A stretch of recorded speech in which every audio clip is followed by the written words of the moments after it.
안녕하십니까. 공인중개사 법령 시간입니다. 자, 오늘은 교재 80쪽입니다. 중개업 등. 자, 그래서 오늘은 중개사무소에 개설 등록을 합니다. 지난주에는 자격을 취득했고요. 오늘은 개설 등록을 하는 거예요. 중개사무소를 여는 겁니다. 자, 그러면 법제 구조 1항이 있는데 법제 구조 1항 81쪽을 잠깐 읽어드립니다. 81쪽에 법제 구조 제1항. 중개업을 영위하려는 자는, 밑줄이에요. 중개업을 영위하려는 자는 국토교통부령으로 정한 바에 따라 중개사무소, 법인의 경우는 주된 중개사무소를 말한다. 본점이죠. 주된 중개사무소가. 를 두려는 지역을 관할하는 시장, 구가 설치되지 아니한 시의 시장과 특별자치도 행정시의 시장을 말한다. 이와 같다. 군수 또는 구청장, 이하 등록관청이라 한다. 에게 중개사무소의 개설 등록을 하여야 한다. 개설 등록을 하여야 한다의 밑줄이에요. 자, 다음에 2항 봅니다. 공인중개사 소속공사를 제외한다 그랬어요. 공인중개사 소속공사를 제외하고 또는 법인이 아닌 자는 제1항에 따라 중개사무소의 개설 등록을 신청할 수 없다. 다음 3항 제1항에 따라 등록 기준은 대통령령으로 정한다. 보겠습니다. 자, 중개사무소의 개설 등록 기준을 살펴봤는데 등록에 대한 기본 규정을 살펴봤습니다. 그러면 자, 이 등록, 중개업을 영위하려는 자는 이 법에 따른 개설 등록을 하래요. 그러면 중개업을 하고자 할 때는 등록을 하라는 얘기입니다. 따라서 중개업이 아니라면 등록할 필요가 없네요. 그럼 기억나십니까? 컨설팅이라든가 분양대행이에요. 컨설팅 분양대행은 이건 중개업이 아니라고 그랬죠. 그럼 컨설팅 분양대행만 목적으로 했다. 그럼 등록할 필요가 있어요, 없어요? 등록할 필요가 없는 거죠.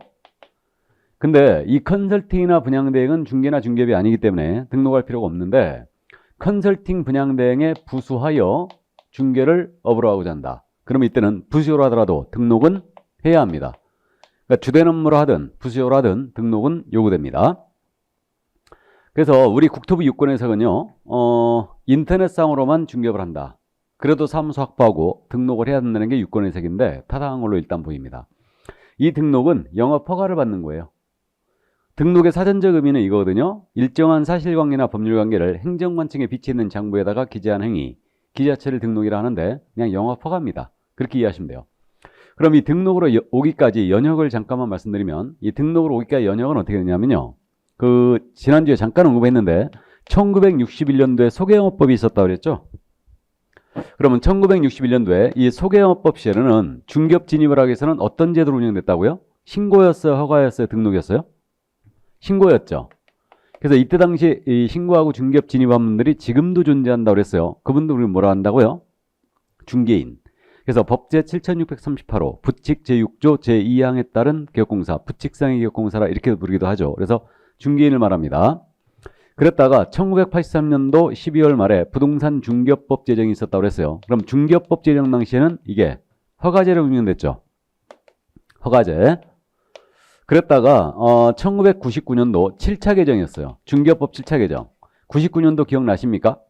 IMF 시대였죠. 그러니까 규제 완화 차원에서 아주 높은 진입장벽인 이 허가제를 등록제로 전환합니다. 7차 개정할 때. 그래가지고 현재까지 유지를 하고 있는 거예요. 그래서 중개업을 하고자 할 때는 이제 등록을 하는 거다. 이렇게. 자, 그럼 이 등록의 성격인데요. 뭐 이런 건 시험에 내지 않습니다. 가볍게 이해만 해두시는데 등록은 중개업을 영위하기 위한 적법 요건이에요. 등록을 해야지만 중개업을 할 수 있다면서요. 그러니까 중개업을 하기 위해서는 등록을 해야 되겠죠. 그러니까 등록은 중개업 영위를 위한 적법 요건입니다. 가볍게 이해하시고. 근데 유효 요건이 아니라는 건 알아두셔야 돼요. 이게 그럼 뭔 얘기냐면요. 이거 아니겠습니까? 갑과 을 간의 거래를 우리 등록하지 아니한 자가 소개했다. 그러면 등록은 유효 요건이 아닙니다. 이 계약의 효력에 영향을 미치는 요인이 아니에요. 그러니까 등록을 하지 아니한 자가 소개했다 하여 이 계약이 무효가 되는 것은 아니에요. 그대로 계약은 유효입니다. 이자는 처벌만 받을 뿐이요. 이것을 적법 요건이라고 해요. 그래서 효력 요건이 아니라는 거, 이 정도만 이해하시고, 등록은 기속성을 띠고 있어요. 그래서 이런 사유가 하면 등록을 해주게 돼 있습니다. 그래서 등록은 기속성을 띠고 있습니다. 재량권이 있는 행위가 아니에요. 그러니까 등록관청은 등록 기준의 신청인이 적합했다. 그럼 반드시 등록을 해줘야 되는데 이것을 기속이라 합니다. 가볍게 이해해 두시고, 다음에 우리 등록은 영업 허가라고 그랬죠. 허가는 금지를 풀어주는 해제의 의미를 띠고 있어요. 그래서 등록을 해야지만 중개업이 허용된 거잖아요. 그러니까 허가라고 그냥 이해하시면 돼요. 그래서 이제 말은 등록이라 되어 있지만 실제로 이건 영업 허가의 성격을 띠고 있다. 이것이 행정법에서 명령적 행정위 중에 하나입니다. 가볍게 이해하시고, 다음에 등록은 전문자격증이니까 당연히 일신 전속성이 있겠죠. 그러니까 양도나 상속, 대여가 다 안 되는 겁니다. 다음에 주된 심사의 기준을 사람을 기준으로 하니까 대인성을 띠고 있고, 등록은요 한 번 해놓게 되면 영원합니다. 즉 등록은 갱신제도 같은 게 없어요. 그러니까 한 번 해놓게 되면 등록은 계속된다. 이것을 영속성이라고 해요. 가볍게 이해를 해두시고요. 자, 그럼 등록의 성격 살펴봤습니다. 자, 그러면 이제 넘어갑니다. 자, 그럼 우리가 지금 구조 1항 조문에서요 등록관청이라는 자가 등장했죠. 그러면 등록관청에 대한 내용이거든요.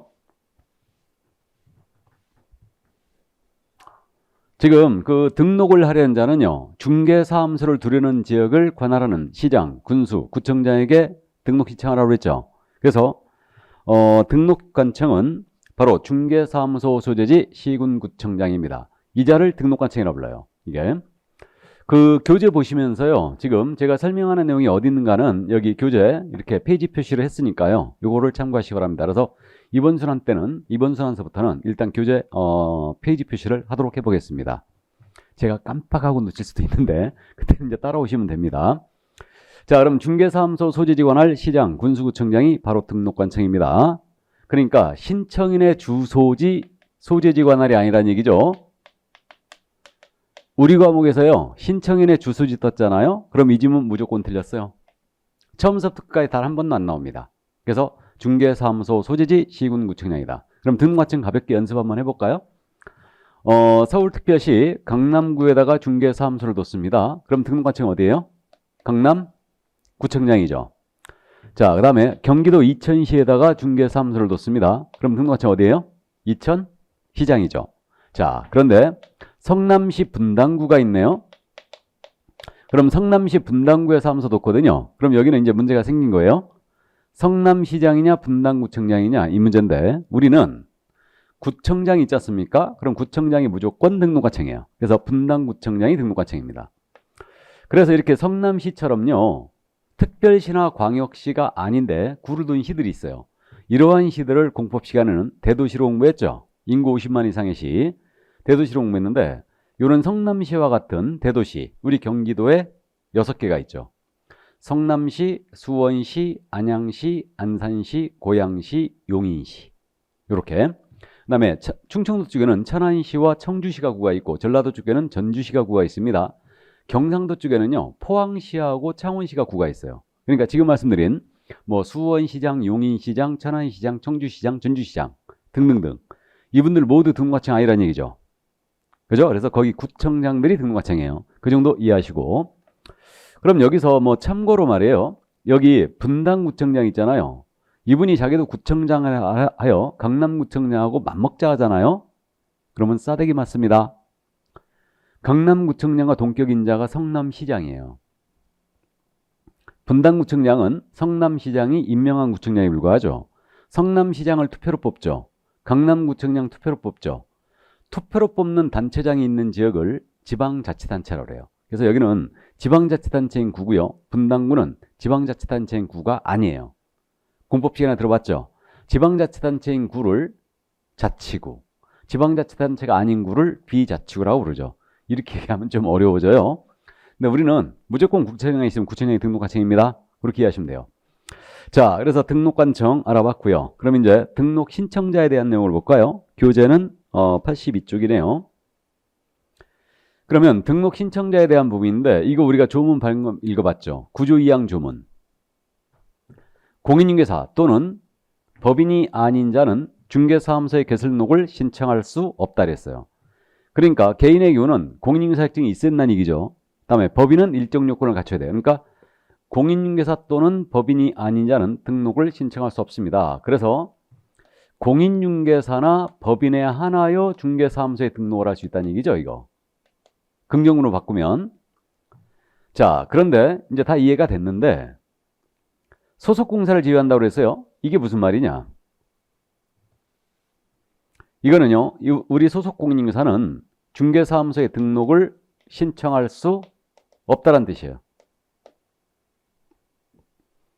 왜 그러냐면요. 오늘 공부하는데 우리는 이중소속이 전면 금지되어 있습니다.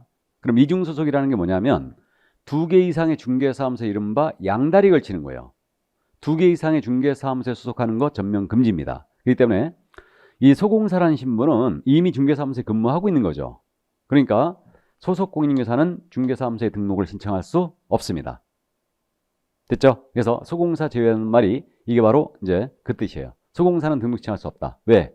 이중속 금지하기 때문에. 최근에 요거 있잖아요. 잘 내고 있거든요. 이거 조문. 그러니까 이해를 해두세요. 이걸 추접스럽게 포함 이렇게 내진 않아요. 그러니까 어쨌든 소공사는 이제 제외다. 이게. 자, 그래서 이 정도 이해를 해주시고요. 그럼 이제 등록 신청자에 대한 내용을 봤습니다. 그럼 뭐 등록 신청은 개인 또는 법인이 할 수 있고요. 개인의 경우는 자격증이 있었다는 얘기죠. 자, 그러면 이제 등록 기준으로 들어가죠. 교재는 82쪽입니다. 등록 기준인데 그 등록의 절차를요. 잠깐 한번 나열해 드리죠. 시간적 순서에 따른 등록의 절차가 어떻게 되냐면 이렇게 되죠. 먼저 등록 기준을 확보합니다. 자격을 취득하고 사무소 확보하고 교육받았어요. 그런 다음에 등록을 신청해요. 그럼 이에 대해서 이제 검토를 합니다. 등록관청이 검토를 하고 요건에 적합했다. 그러면 등록을 통지해줘요. 이게 등록 처분인데 등록 통지할 때 등록증 안 줍니다. 교육공사의 손해배상 책임을 보장하는 조치가 있죠. 이게 보증 설정이라고 그래요. 보증을 세워야 돼요. 보증을 설정하여 신고 들어가지 않습니까? 그러면 요 사항을 확인하고 지체 없이 등록증을 교부하게 돼 있어요. 그런 다음에 중개 업무 이제 시작하면 되죠. 그래서 중개사무소 내 보기 쉬운 곳에 등록증을 게시해 놓고 업무를 개시하시면 됩니다. 다만 업무를 개시하기 전에요. 우리 도장을 많이 찍어야지 돈이 들어오죠. 그러니까 우리는 도장을 뭐라 하냐면 인장이라고 그래요. 인장을 등록을 하셔야 됩니다. 자, 요런 절차로 오늘 공부합니다. 그러니까 등록 절차는 이렇게 이제 시간적 순서에 따라 이렇게 진행되는데, 우리가 실무적으로요, 업무 개시하지 않습니까? 그럼 20일 내에 세무서를 한번 다녀오셔야 됩니다. 세무서. 그럼 세무서는 왜 갈까요? 사업자 등록하시러. 그러니까 세무서에 가서 사업자 등록을 해야 됩니다. 이 사업자 등록에 대한 부분은 그렇기 때문에 이거는 세법상의 문제이기 때문에 우리 쪽에서 다루진 않아요. 그래서 우리는 오늘 업무 개시까지 이제 다루게 될 겁니다. 여기까지 이해해 두시고. 자, 그럼 먼저 등록 기준 확보하라고 했죠. 그러면 등록을 할 수 있는 자는 개인과 법인이죠. 개인을 민법 시간에 뭐라고 공부했습니까? 자연인, 내추럴맨이에요. 그래서 개인의 등록 기준인데 개인은 공인중개사야 되겠죠. 그러니까 자격을 취득할 것. 이게 첫 번째. 자격 취득할 것. 다음 두 번째. 중개업을 영위할 수 있는 물적 설비 확보해야 돼요. 이게 중개사무소예요. 그러니까 중개사무소를 확보해 놓는 겁니다. 확보 계획으로 들어가는 거 없어요. 확보를 해 놓으셔야 돼요. 이거를. 자, 그 다음에 실무교육을 받으셔야 됩니다. 그러니까 식당을 하더라도 위생교육을 받듯이 우리도 실무에 나가기 전에 받는 교육이다 해서 실무교육이라는 걸 받으셔야 돼요. 다음에 결격사유에 해당이 안 돼 있어야 됩니다. 그럼 결격사유는 대표주자가 미성년이라든가 전과예요. 이거는 개업공사의 신뢰도를 높이는 제도거든요. 그래가지고 중개사무소 갔는데 솜털이 보송보송한 미성년자가 앉아 있습니다. 신뢰 안 가죠. 그러니까 그들은 일정 기간 동안 등록을 제한합니다. 또 사기전과 18범이 나오자마자 중개사무소에 앉아 있어요. 신뢰 가요 안 가요? 안 가죠. 그러니까 그들은 3년이라는 시간이 필요합니다. 그래서 이게 결격이에요. 그러니까 그런 사유에 해당하지 않아야 된다는 얘기죠. 자, 그러면 이거 개인의 등록 기준 크게 어려운 점이 없네요. 없는데 이 뒤에 숨어있는 내용을 우리는 좀 이해해야 됩니다. 숨어있는 내용을. 그럼 자격 취득과 관련해서는요. 뭘 주의하냐면요. 변호사. 우리나라에서는 변호사가요. 모든 법률적인 서비스를 대행할 수 있거든요. 즉 보수를 받고 법률 서비스를 대행할 수 있는데 이 변호사가 자격증이 없는데 그럼 우리가 주로 이제 법과목이지 않습니까? 그럼 이것도 중개도 어떻게 보면 법률 서비스로 일종의 볼 수 있을 것 같기도 한데 계약서 쓰고 그래야 되니까 그러면 변호사가 자격증이 없는데 중개사무소에 등록을 신청할 수 있느냐 이 문제예요. 신청할 수 있다 없다? 없어요. 그러니까 변호사일지라도 공인중개사 자격증이 없잖아요. 그럼 등록을 신청할 수 없습니다. 그래서 실사례에서 이게 변호사인 분이 이제 등록을 신청했다가 반려당해갖고 결국 소송 제기했다가 패소한 사례가 있습니다. 그래서 변호사일지라도 자격증이 없다면 등록을 신청할 수 없습니다. 근데 시험에서요, 변호사일지라도 자격증이 없다면 등록 신청할 수 없다. 이렇게 내면 너무너무 쉽죠. 근데 이거를 약간 이제 짭짤하게 하기 위해서 비틀어내는 거죠. 어떻게 비틀어내냐면 이거 맞나요? 변호사는 등록 기준을 적용받지 않는다. OX. OX? X죠. 변호사일지라도 자격증이 없다면 등록을 받아주지 않죠. 그러니까 변호사 등록 기준 적용한다는 얘기죠. 그래서 이런 식으로 비틀어내기 때문에 우리는 국어도 잘해야 됩니다. 그러니까 암기는 기본이고요. 이해가 충분히 돼 있어야 되죠. 자, 그래서 이 정도만 이해하시고 다음 중개사무소 확보하시래요. 그럼 중개사무소에 대한 내용은 자세히 다시 공부하는데 여기서 설치 기준 다 따지고 갑니다. 중개사무소는 지금 어떻게 돼 있냐면 건축물 대장에 기재가 된 건물에 확보하래요. 건축물 대장에 기재가 돼 있어야 된다. 이게 돼 있어야 되고요.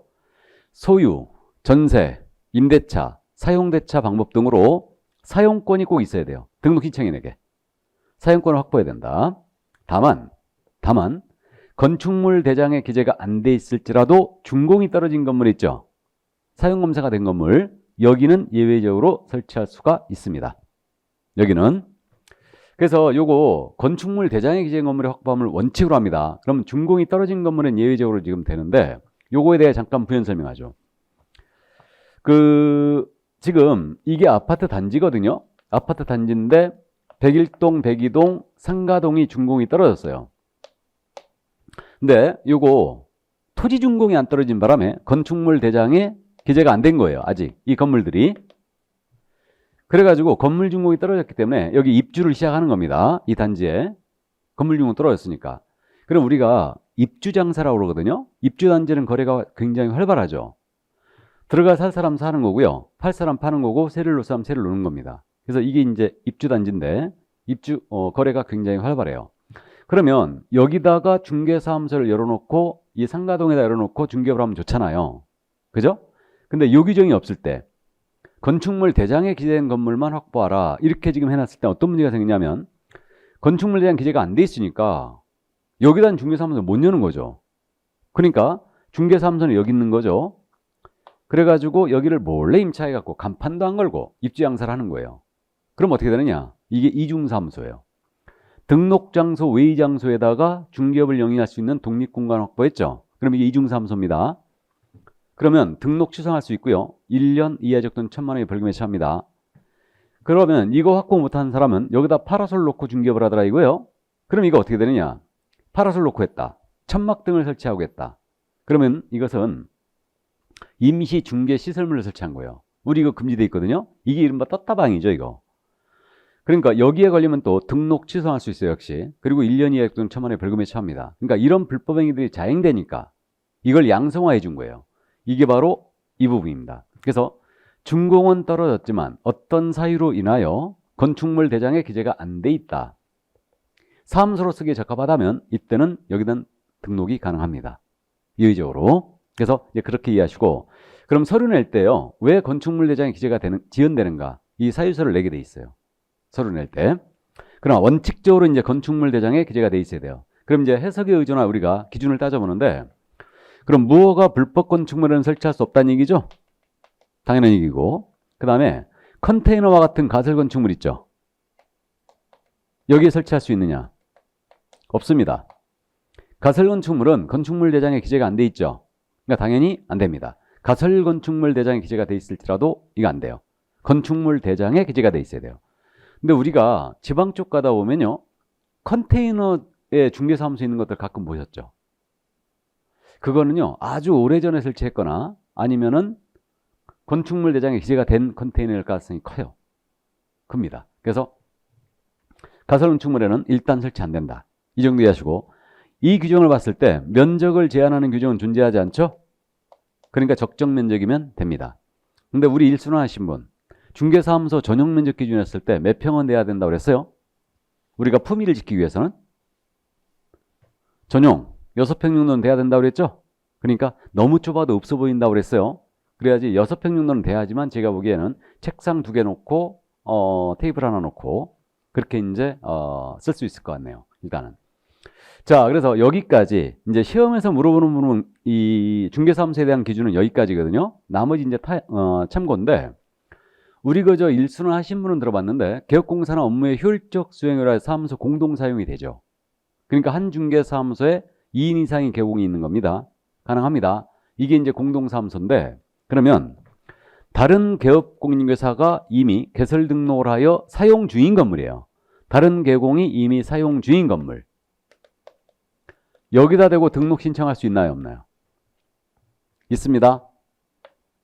그래서 개업공사는 업무의 효율적 수행을 사무소 공동 사용이 되기 때문에 다른 개공이 이미 사용 중인 건물에도 등록 신청하는 거 상관없다.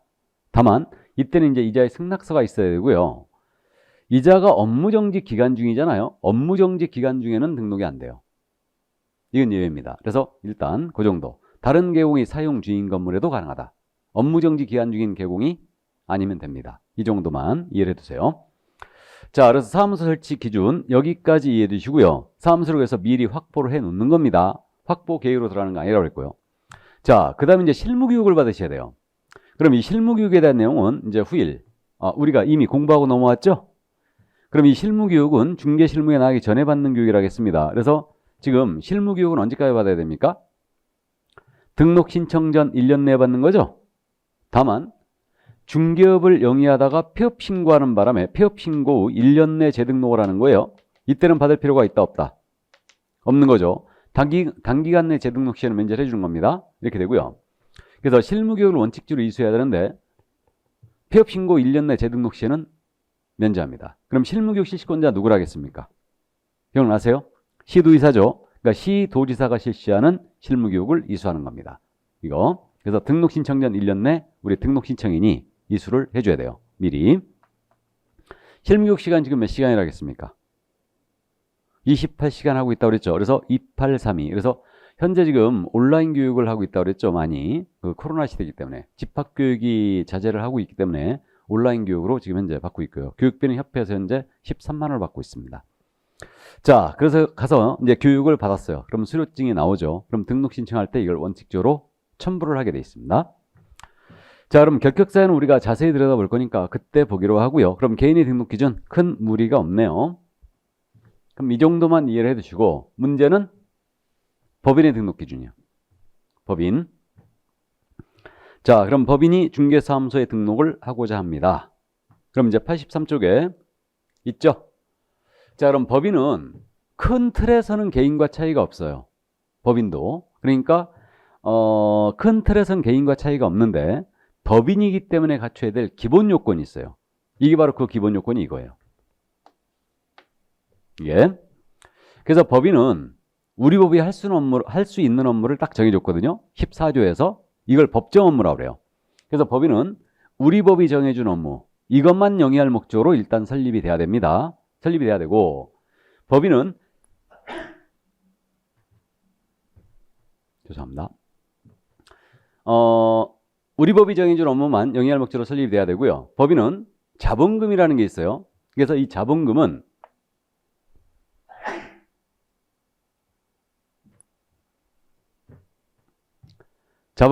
무조건 5천만 원 이상해야 됩니다.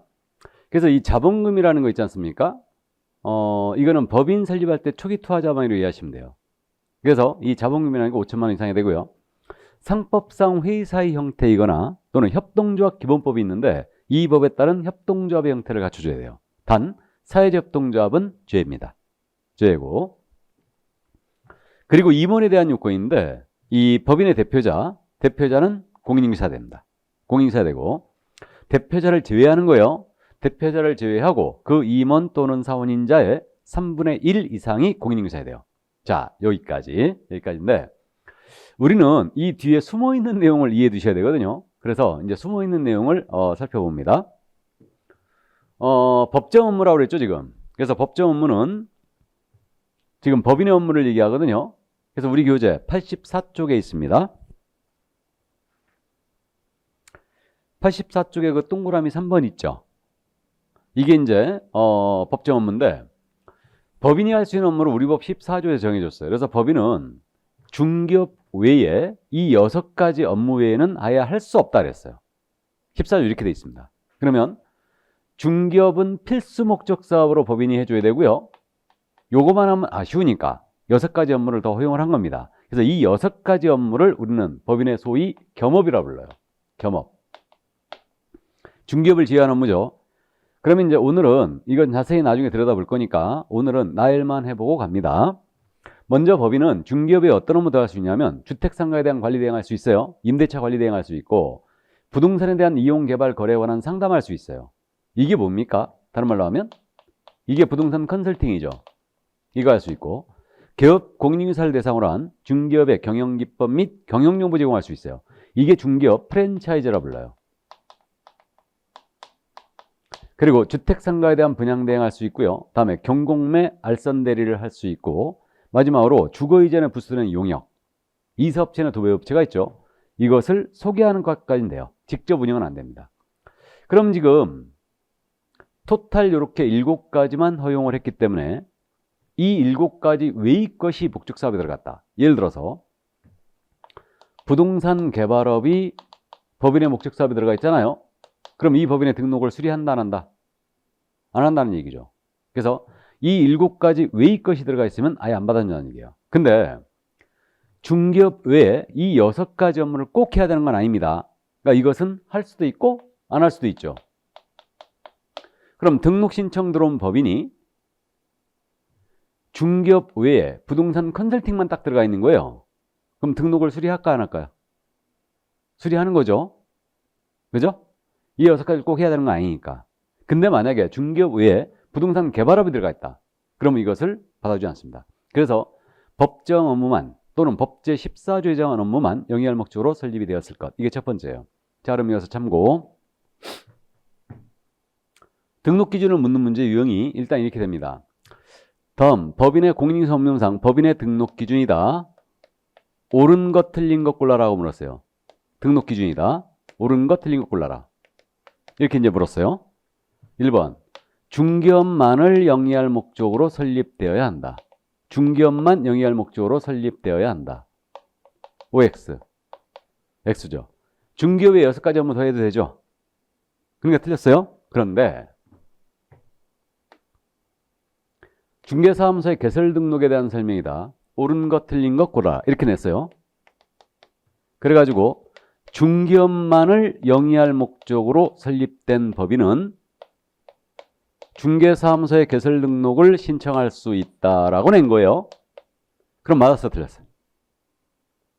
맞았죠? 이 둘의 차이가 느껴집니까? 이 문제는 정통으로 지금 등록 기준을 물은 거예요. 법인의 등록 기준을. 그러니까 중기업만을 영위할 목적으로 설립돼야 한다. 틀렸어요. 중기업 외에 6가지 업무가 더 가능하니까. 그죠? 근데 중기업만을 영위할 목적으로 설립된 법인은 중개사무소의 개설 등록을 신청할 수 있다. 라고 하면 맞았죠. 이해되십니까? 이게 장난 같지만 정확하게 이해하고 있어야 됩니다. 그걸 연습을 조금씩 하자는 거예요. 자, 그래서 법인의 업무가 바로 이거였습니다. 법정 업무가 바로 이 얘기였고, 그 다음에 이제 자본금은 5천만 원 이상이 된다 그랬죠. 그럼 초기 투하 자본을 이해하면 되는데 그 법인은 설립을 하게 되면 법인 등기상 증명서라는 게 있죠. 그럼 법인 등기상 증명서상 납입 자본금이라는 게 있거든요. 그게 무조건 5천만 원 이상이 돼요. 납입 자본금이. 그래서 법인은 중개법인은 무조건 자본금은 5천만 원 이상이 된다. 이렇게 되고요.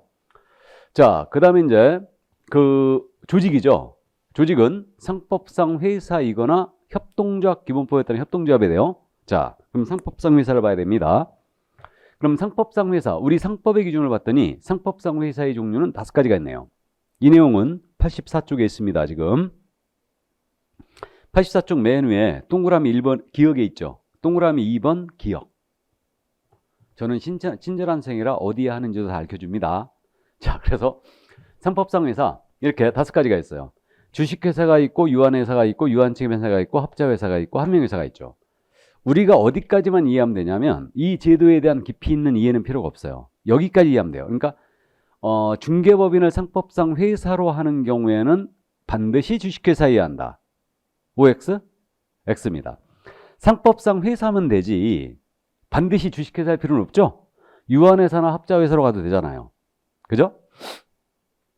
거기까지 이해만 하면 되는데 일단 가볍게 이제 말씀을 드리고 합니다. 주식회사는 주주들로 구성된 회사죠. 유한회사는 유한책임사원들로 구성된 회사예요. 유한책임사원. 유한책임회사도 유한책임사원으로 구성된 회사예요. 여기서 사원이란 표현이 있죠. 제가 지난주에 잠깐 언급했는데 이 사원이란 표현은 회사의 직원이 아니라고 그랬죠. 이 회사의 투자자인 자를 얘기합니다. 그럼 이 투자자인 자가 유한 책임을 진다. 이 얘기는 자신이 투자한 금액을 한도로 회사 책임에 대한 책임을 지는 거예요. 이게 유한 책임이라고 그래요. 이게. 그럼 예를 들어서 이게 유한회사인데 내가 유한회사에다가 1억을 투자했다. 그러면 이 유한회사가 은행으로부터 10억을 빌렸거든요. 그런 상태에서 이걸 못 갚고 망해버렸습니다. 그럼 나는 일단 투자한 1억 날리는 거죠. 그럼 내 개인 재산 가지고 이 10억에 대하여 은행에 책임을 진다 안 진다? 안 진다. 이것이 유한 책임이에요. 그래서 이들로 구성된 회사가 유한회사와 유한책임회사라고 하는데 주식회사 주주 있죠. 주주도 유한책임사원 아니에요? 주주는 투자자가 맞죠. 그러면 주식회사 주식을 샀는데 그 회사가 망해버렸다. 그럼 주식 산 금액 날리고 마는 거지. 내 개인 재산 가지고 주식회사의 채무를 책임지지 않아요. 그러니까 이게 표현만 다를 뿐 둘이 같아요, 성격이. 그럼 우리 상법은 주식회사는 대규모를 이상했죠, 당초.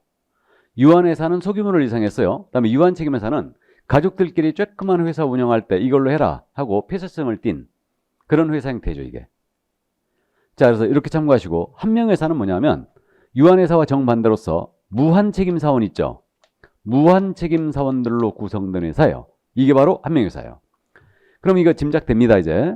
사원은 투자자를 얘기하고 투자자인 자가 무한책임을 진다.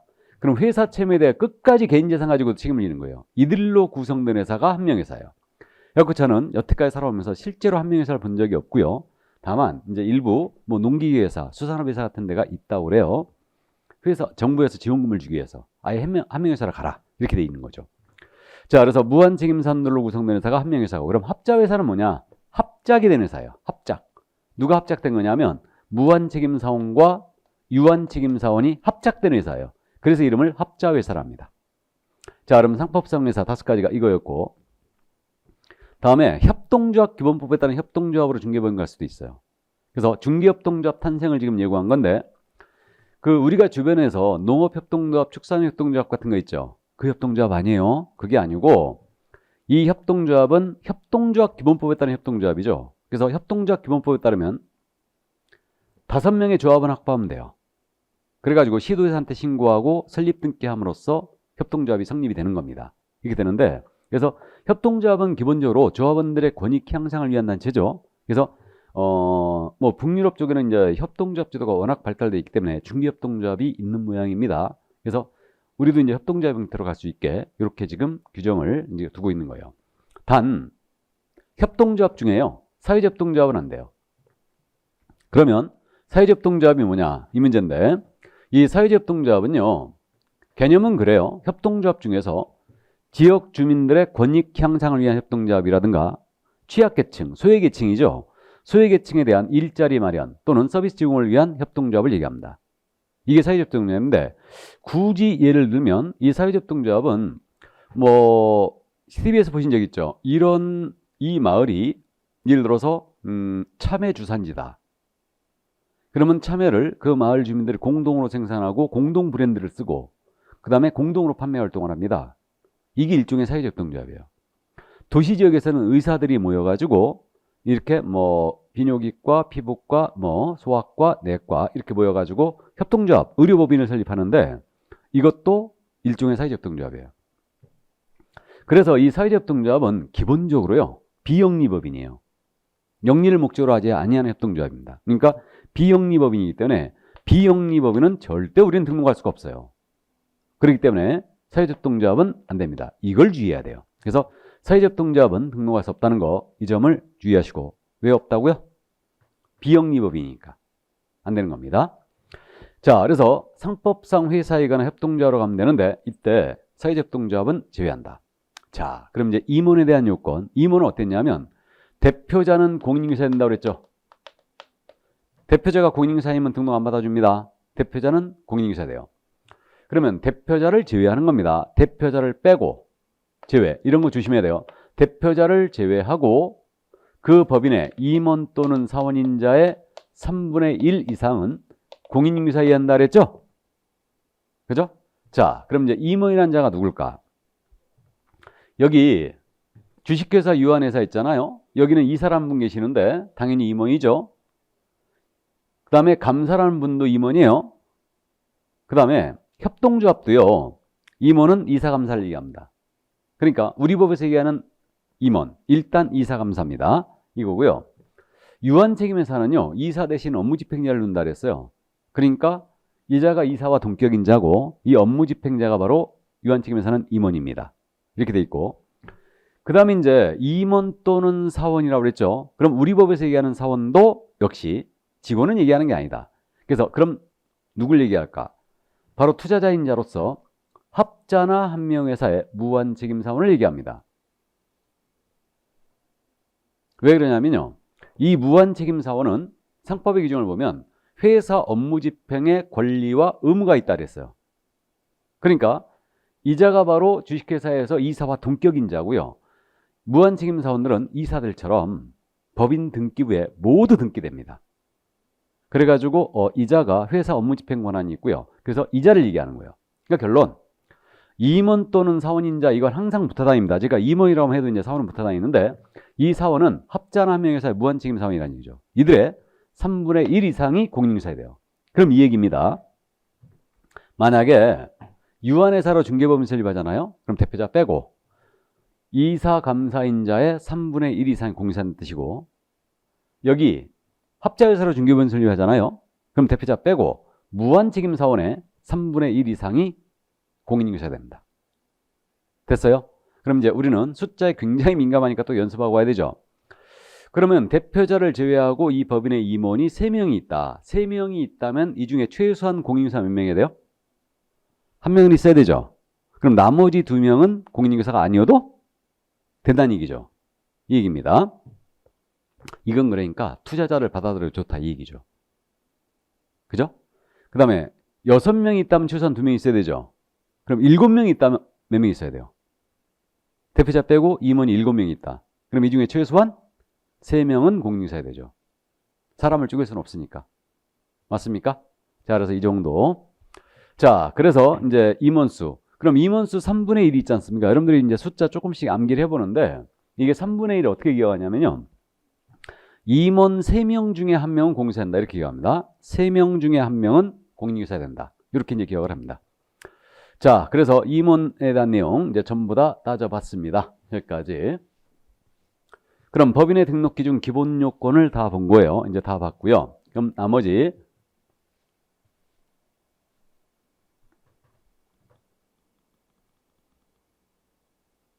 자, 그럼 법인의 등록 기준으로서 나머지 중개사무소 확보하라고 그랬죠. 이거는 개인과 똑같아요. 건축물 대장에 기재가 된 건물에 사무소 확보하는 겁니다. 이게 원칙이에요. 다만 대장 기재가 안 돼 있을지라도 준공이나 사용검사가 된 건물은 예외적으로 됩니다. 설명했고 그 다음에 실무교육을 받는데요. 법인 자체가 실무교육 받을 수는 없죠. 그러니까 누가 받아야 되느냐? 대표자 받아야 됩니다. 그리고 임원사원 전체가 받아야 돼요. 이 점을 주의해야 돼요. 그러니까 자격증이 없는 임원이 3분의 2나 있을 수 있죠. 그럼 자격증이 없는 임원일지라도 실무교육은 바꿔야 됩니다. 그럼 실무교육 지금 현재 며칠 한다고요? 집합교육할 때? 4일이라고 했죠. 어쨌든. 그럼 하루에 7시간씩 4일 갖고 바꿔야 되는데 여러분들은 3시간 앉아있기도 아주 죽겠죠? 그럼 자격증이 없는 임원 하루에 7시간씩 교육받고 와야 된다. 이런 환장할 일이 없는 거죠, 이거. 아무것도 모르는데. 그죠? 그래서 어쨌든 임원 사원 전체가 실무교육 받아야 돼요. 전체가. 그럼 여기서 여러분들이 진짜로 이해하고 있는 한번 따져볼까요? 합자회사로 중개법인 설립해요. 합자회사. 그럼 합자회사는요. 유한책임사원이 있고 무한책임사원이 있다고 그랬죠? 그래서 이름을 합자회사라고 부른다고 그랬는데 그러면 여기 무한책임사원 전체, 무한책임사원만 실무교육 받으면 된다. 아니다. 유한책임사원도 다 받아야 된다. 그러니까 둘 다 받아야 되느냐 무한책임사원만 받아야 되느냐 이 문제예요. 뭐가 맞습니까? 제가 여기 무한에 동그라미 쳐놨죠? 우리 법에서 얘기하는 사원은 누굴 얘기한다고요? 무한책임사원이에요. 그러니까 무한책임사원의 3분의 1 이상이 공인중개사에 되고 이들만 실무교육 대상이죠. 이자가 바로 사원이에요. 우리는 무한책임사원. 유한책임사원 아니에요. 그래서 이제 그 점을 이해하시고, 그 다음에 법인, 사원, 임원 전체가 결격에 해당이 안 돼 있어요. 그러니까 만약에 임원 사원 중에 단 한 명이라도 결격자가 있잖아요. 결격사유에 해당한 자가 있다. 사기전과 18범이 있다. 그러면 교도소 나온 지 얼마 안 됐다. 그러면 이 법인은 결격이에요. 그럼 등록할 수 없습니다. 전체가 결격에 해당이 안 돼 있어야 돼요. 그러면 지금 법인의 등록 기준 상당히 오래 했죠. 그러니까 이게 할 말이 많다는 얘기예요. 그러니까 이 부분을 이제 철저히 숙지하시고, 뭐 이건 쉽게 맞춥니다. 여러분들이 실수만 안 하면 돼요. 이거는 그래서 등록 기준, 법인의 등록 기준이 중요하다는 얘기입니다. 이 점 이해해 두시는데, 자, 여기서 우리가 이제 조금 짚어볼 점이 좀 있거든요. 이 특수법인에 대한 내용을 짚고 넘어가야 돼요. 그래서 지난 용어의 정의를 할 때 우리 법인인 개공이 있죠.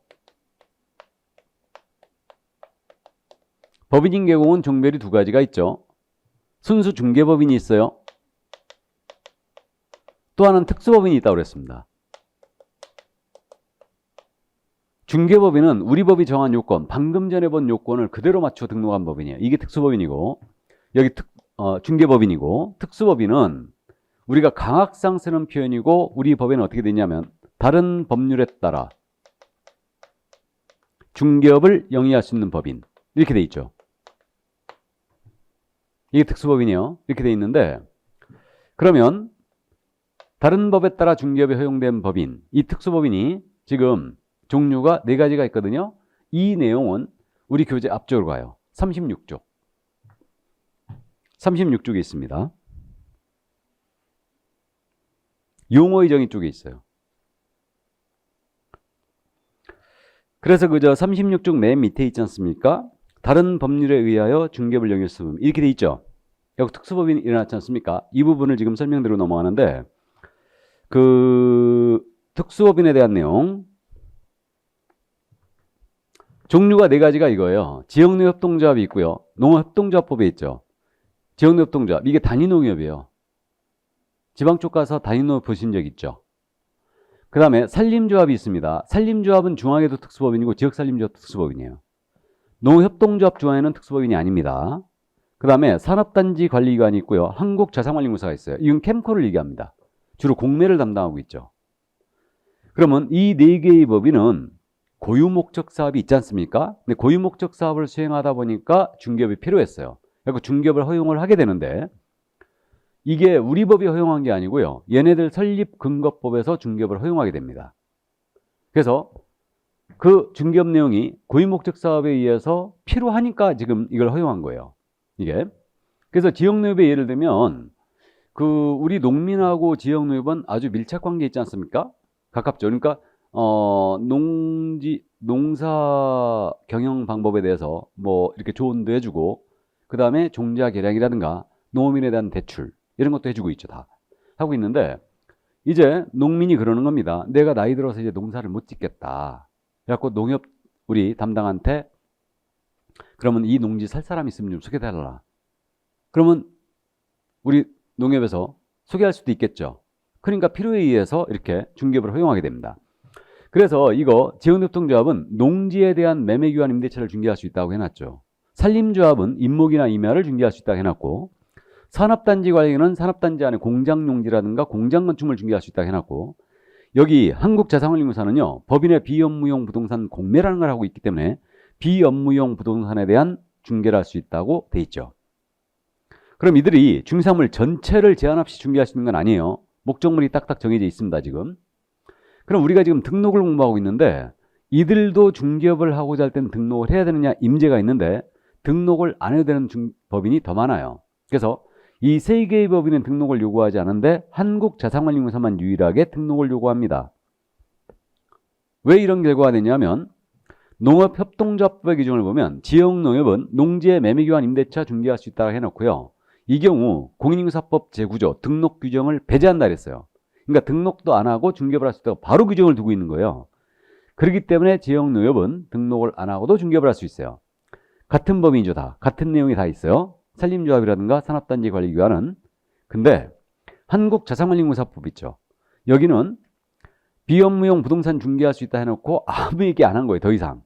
그래서 얘는 우리 법 적용을 받아갖고 등록을 해야 될 사태가 벌어졌어요. 그러면 자산관리공사는 법인이 맞죠. 그러면 우리가 법인의 등록증을 방금 전에 봤는데 이 자산관리공사한테 중개사무소에 등록 들어오면서 우리 법이 정해놓은 요건을 맞춰라 한다면 얘 등록할 수 있다는 얘기 없다는 얘기예요. 없다는 얘기가 된 거죠. 그래서 여기서부터 이제 우리 법에 특별 규정을 두고 있어요. 그래서 이 세 가지 꼭 기억을 해 두셔야 됩니다. 아주 잘 물어보는 부분인데, 그래서 다른 법률에 따라 중개업을 할 수 있는 법인 있지 않습니까? 야들은 등록을 하더라도 법인의 등록 기준을 적용하지 않습니다. 그러니까 우리가 방금 전에 본 등록 기준은 중개법인의 등록 기준이에요. 그러면 특수법인은 등록을 하더라도 대표자가 공인중개사가 아니어도 되고 자본금 5천만 원 이상의 필요도 없고 임원 중에 공인중개사가 한 명도 없어도 돼요. 그래서 이게 이제 첫 번째.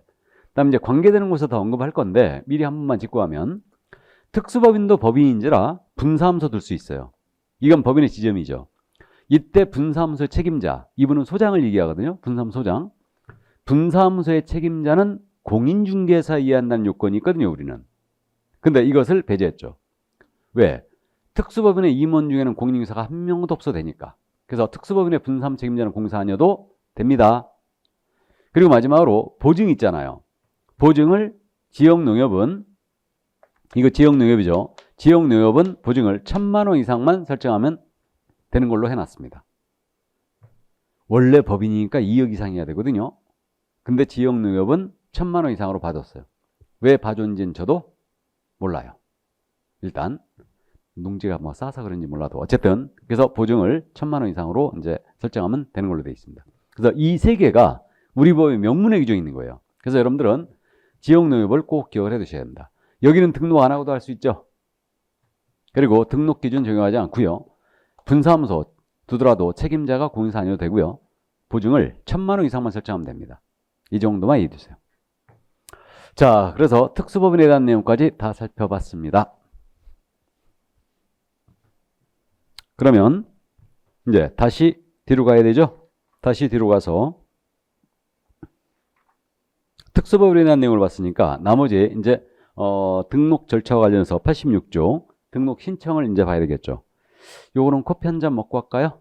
예, 그래서 잠시 쉬었다 하도록 하겠습니다.